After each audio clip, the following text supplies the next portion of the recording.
욥기 19장 말씀을 봅니다.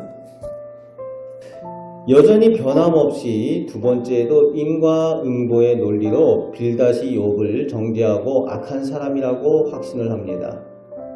그 두 번째 빌닷의 말에 대답하여서 오늘 본문에서 욥은 2절부터 5절까지 언제까지 나를 괴롭히고 뒷부수고 할 거냐, 친구라고 와서 위로는 못하고 확대하는 너희가 부끄러운 줄 모르느냐, 그렇게 그들에 대해서 힐난을 합니다.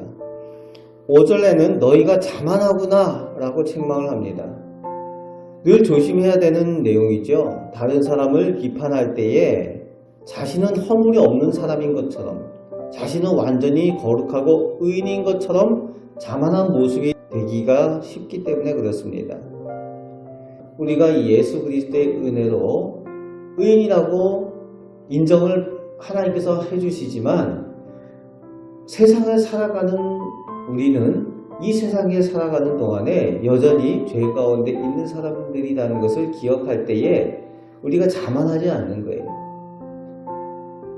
남을 비판할 때에 자신을 알지 못하면은 오늘 욥을 비난하는 이 친구들처럼 똑같은 자세를 취하게 된다는 겁니다. 늘 조심해야 될 내용입니다. 그래서 예수님께서는 비판하지 말라고 말씀하시죠. 비판하는 사람들마다 그 비판하는 대로 너희도 그 비판한 대로 비판받을 것이다. 그러면서 욥은 6절 말씀에 너희가 아무리 비판해도 문제의 해결점은 하나님께 있다라고 고백을 합니다.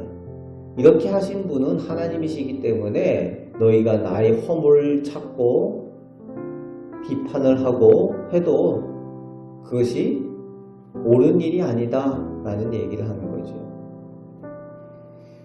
그러면서 7절에서 12절까지 이어서 자신이 당하는 모든 환난과 고난이 오직 하나님께서 뜻하신 일이라는 것을 고백을 하고 있습니다.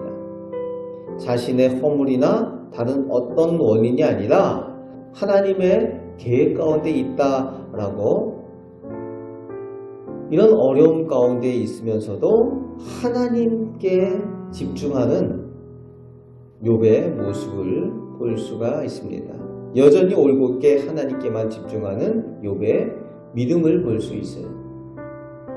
하나님께서 말씀은 안 하시지만 하나님께 그 이유가 있다라고 온전히 그 믿음을 고백을 하고 있는 겁니다. 13절부터 20절까지는 모든 가까운 사람들이 자신이 어려움을 당할 때에 등을 돌리고 떠나갔다라고 말하고 있습니다. 15절, 16절 말씀에는 자신의 은혜를 입었던 사람들, 종들까지도 자신을 외면하고 또 나아가서 아내와 친구들이 자신을 미워하고 원수가 되었다라고 말합니다. 결국에는 남은 것이 내 몸에 붙은 살과 잇몸뿐이구나 라고 탄식을 하는 내용이 20절에 나오고 있습니다. 세상에 의지할 사람이 없다는 거예요. 평소에는 가까운 것 같고 친한 것 같고 내 모든 것을 다 내어줘도 아깝지 않을 것처럼 그런 사람이지만 정말 어려움을 당할 때에 나의 어려움을 온전히 이해해 줄 사람이 없고 내 고통을 같이 당해 줄 사람이 없고 또 나 대신 아파해 줄 사람이 없다는 겁니다. 사람이 다 그렇다는 거예요. 오직 이 세상에 의지할 분이 하나님 외에는 없다라는 그 고백을 욥이 하고 있는 겁니다. 21절부터 22절까지는 욥이 하도 기가 막히니까 친구들이라고 와서 계속 자신을 학대하고 자신을 비판하고 치고 하니까 이 친구들에게 이제 그만 좀 하고 나를 좀 불쌍히 여겨다오. 이제는 제발 나를 좀 동정 좀 해달라고 그 동정을 간청하는 내용이 나오고 있습니다. 21절, 22절에. 그래서 나를 불쌍히 여겨다오 하고 두 번이나 반복을 하고 있죠. 그런데 그 친구들의 모습이 여전히 포악한 모습이죠. 이렇게 제발 나를 불쌍히 여겨달라고 간청을 하지만 그들의 모습이 변화가 없는 거예요. 포악합니다. 하나님을 믿는 사람들이 포악한 거예요. 여러분, 잘못된 거죠. 하나님을 믿는 사람들은 포악한 사람들이 되면 안 됩니다. 하나님을 믿는 사람들은 사랑의 사람들이 되어야 돼요. 하나님을 믿는 사람은 세상 사람들과 같이 이익을 따지고 포악하게 그렇게 하면 안 됩니다. 기독교의 핵심이 뭡니까? 사랑이에요. 그런데 그 사랑이 없는 기독교인이 있다. 껍데기만 기독교인일 수밖에 없는 거예요. 그 사랑이 빠져버리면 어떤 일이 일어나는가 하면은 그래서 십자군 전쟁이 일어났어요. 사랑이 빠져버리니까 복음이라는 이름하에 십자가라는 이름하에 사람을 죽이는 일을 서슴지 않습니다. 진정한 진리를 잊어먹은 거예요. 유대 종교 지도자들이 하나님께서 사랑이심을 잊어버리니까 하나님의 법으로 사랑의 법인데 그 법을 가지고 사람을 죽이는 일을 자행합니다. 결국 예수님까지 죽였지요. 오늘날도 마찬가지입니다. 교회들이 하나님의 사랑을 잊어버리면은 성도가 하나님의 사랑을 잊어버리면은 세상 사람들보다 더 악하게 되는 거예요. 세상 사람들의 놀림거리가 되는 이유가 거기 있는 거죠. 사랑해야만 합니다. 살리는 사람이 되어야 한다는 거예요. 그런데 이 욥의 친구들은 욥이 이렇게 간청을 함에도 불구하고 나를 불쌍히 여겨달라고 함에도 불구하고 여전히 변화가 없다는 거예요. 그들의 눈빛과 태도가 바뀌지 않는다는 겁니다. 그래서 23절부터 이제 욥이 하는 말이 나오죠. 나에게는 오직 하나님 외에는 없다.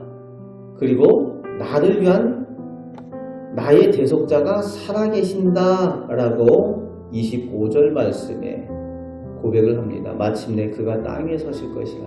예수 그리스도께서 이 땅에 오실 것에 대한 예언의 말씀을 그 예언의 고백을 하고 있습니다. 그러면서 26절에는 내가 육체 밖에서 하나님을 보리라. 하나님을 만나게 될 것이라는 거예요. 확신을 가지고 있습니다. 사람은 나를 괴롭히고 힘들게 하여도 하나님은 나를 만나주실 것이다. 내가 하나님을 보게 될 것이다. 라는 것에 대한 확신을 가지고 있는 변함없는 믿음을 가진 욥의 모습을 볼 수 있습니다. 그러면서 28절, 29절에 그 친구들에 대해서 이야기합니다.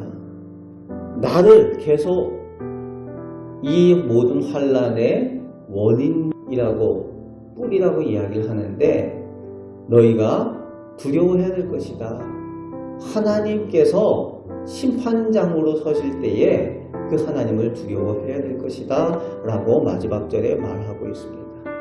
너희가 그렇게 포악하게 하는 것이 하나님을 두려워할 줄 모르기 때문에 그런 거 아니냐. 여러분, 우리가 사랑의 하나님이시지만 정의의 하나님, 심판의 하나님이신 것을 우리가 기억을 해야 되는 이유가 거기 있습니다. 사랑의 하나님이시지만 그 심판도 행하시는 분이 예수님이시라는 것을 우리가 기억을 해야 돼요. 오늘 이 욥을 통한 말씀을 기억하면서 우리의 모습이 우리 이웃에 대해서 우리 곁에 있는 성도들에 대해서 어떤 태도를 취해야 되는가, 하나님께서 기뻐하시는 모습이 어떠한 모습인가, 살리는 사람, 사랑하는 사람의 모습, 살리는 교회의 모습이 되어야 된다. 그것을 위해서 우리가 함께 기도하고 우리의 모습을 통해서 많은 사람들이 하나님의 사랑을 보고 주님 앞에 돌아오는 귀한 은혜를 함께 누리시기를 주님의 말씀으로 축복합니다. 아멘. 기도하겠습니다. 하나님, 저희가 예수님 닮는 사람들 되길 원합니다. 예수님처럼 사랑하고 살리며 치유하며 회복해야 하는 그런 말을 하고 그런 일들을 감당하는 저희 복된 하나님의 자녀들, 성도들 되게 하여 주옵소서. 그 복이 우리 자녀들에게, 우리 가정에, 또 우리 이웃에 흘러가게 하여 주옵소서. 함께 하나님의 사랑을 누리게 하여 주옵소서. 감사를 드립니다. 예수 그리스도의 이름으로 기도합나이다. 아멘.